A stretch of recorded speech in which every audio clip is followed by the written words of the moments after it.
We have an update tonight. The widow of a man who was killed in a skydiving accident in Titusville is talking with Fox 35. He landed in someone's front yard. Fox 35's Marie Edinger is hearing from that man's wife, who tells us he was a very experienced skydiver.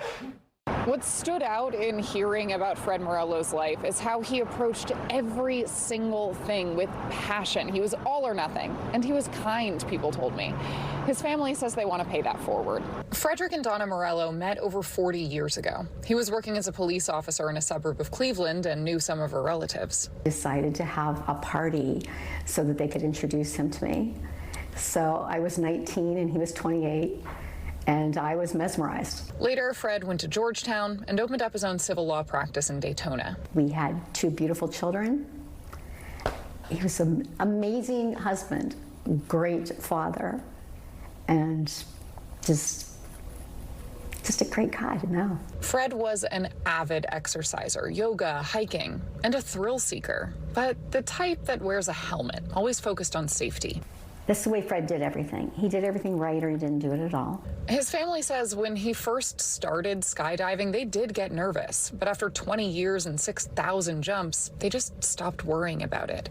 Until one day, they got a call from the Titusville Police Department saying he died in a skydiving accident. In the beginning, we were obsessed with knowing why. How did that happen? How could that happen? Titusville police are still investigating that. Security footage shows Fred's parachute did deploy.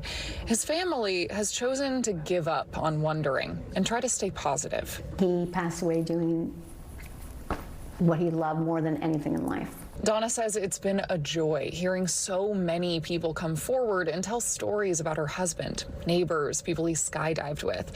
His assistant at his law firm, for instance, told Fox 35 his kindness was very infectious. He was the type of guy you could sit down and talk to because you knew he would listen. He helped me to exceed the expectations I had of myself. They're devastated. We all are. So, but, you know, day by day, you think of the positive and the good memories, and I think that we'll hold on to those.